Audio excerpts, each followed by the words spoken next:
yung Kandungan po ni Maria is for home for the aged, para sa mga lolo at lolo natin na mahirap, neglected, and homeless po. So, sila po yung kinikater ng Kandungan ni Maria. So, mula po ito ng May 1, 2002. So, nasa 22 years na po na nagraran ang Kandungan ni Maria.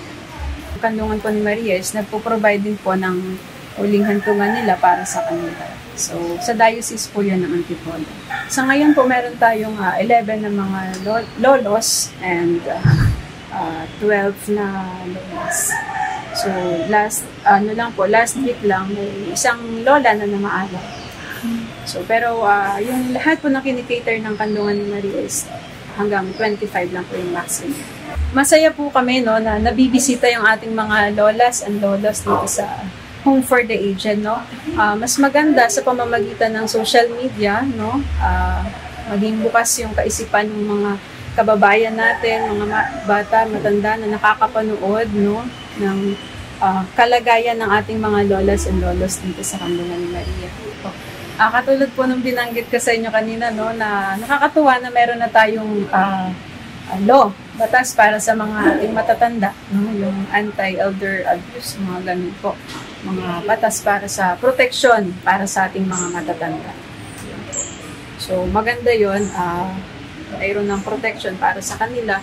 Kasi kung makikita naman natin, marami pa. Swerte na lang sila kasi may mga naglalapit sa kanila dito sa institution. Pero mas marami pang matatanda ang nasa lansangan, ang mga walang nag-care. So, yun po. Malaking pasalamat na yun na mayroong protection para sa kanila. Maraming salamat po sa inyong pagbisita dito sa Kandungan ni Maria, RTVM. So, we pray that through this social media, no, mas mapalagana pa po ninyo, mas maipakita pa po ninyo ang pagsuporta ninyo, ang dito po ako nagkaroon ng kapahingahan sa isip at sa kalooban ko, pati sa katawan. Hirap po ako. Ayun, dumito ako sa tulong na rin ng mga taong nagmamahal sa matatanda. Nagkakaroon pa sila ng pagpapahalaga sa amin. Sarami po nang tumutulong naman nagkakaroon naman ng buhay ang matatanda. Lalo na yung mga tumutulong sa amin, talagang tumutulong na sa puso ng galing ang pagtulong nila. Ako po hindi kumakanta.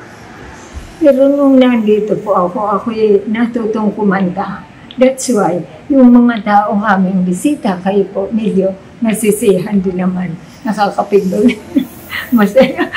Tumatawa sila. Minsan yung iba, naiiyak. Pero ako'y nagtataka. Talaga pong hindi ko type na kumanta, hindi po ako mahilig. Pero nung tumating po ako rito, bakit po marunong? Ako may natatawa sa akin at nagsisense experience ko na ito. Kami po lubos talaga na nagagalak sa mga tumutulong. Kagaya po ninyo, napakalaking bagay sa amin na pinuntahan niyo kami.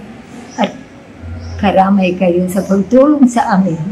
Na kami may nagiging panatag dahil alam po namin na may tumutulong sa amin. Doon po kami nagiging dahil kung wala po kayo, wala po kami. Maraming pupunta dito nagbibisita. Talagang binibigay yung kanilang oras, pati kanilang talent para bigyan kami ng kasiyahan.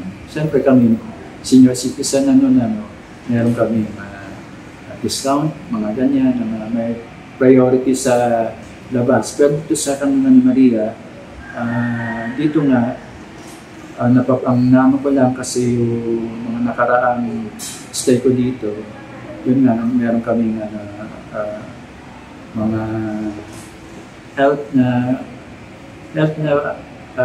tawag nito, mga pangailangan na binibigyan ng pansin. Kaya dito sa pag-isip dito, binigyan nila ng pansin nga ng through dito sa Kandungan ni Maria. Siyempre meron kami mga cards na binibigay, na binibigyan din ng discounts dito sa elderlies dito sa kaya yung siya ng na siguro binibigyan ng pansin din kahit na sa home for the aged.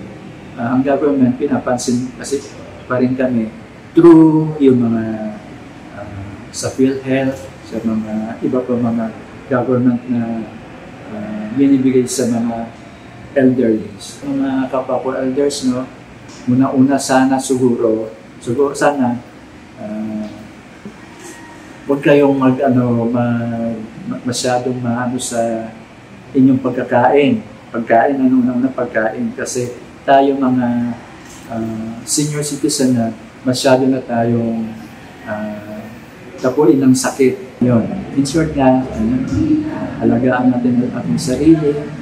So itong initiative ng ating agency is an out-of-the-wall activity na ginaganap natin upang makatulong sa ating komunidad at makapag-interact tayo sa mga taong pinagsisilbihan din natin.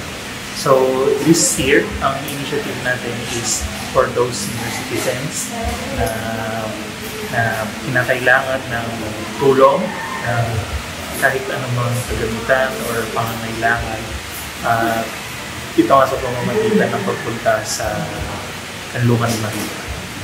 So bilang kawani ng gobyerno, nagsisilbi naman din talaga tayo para sa bayan. And parte rin naman ng bayan natin ang mga mamahalin, minamahal natin mga senior citizens. And lahat din naman tayo ay may mga mahal sa buhay na nasa mga ganyan na rin. And bilang parte ng gobyerno na namamahala sa communications and public media, isa ito sa paraan upang ipagbigay alam na ang gobyerno ay aktibong tumutulong din naman sa mga kababayan natin.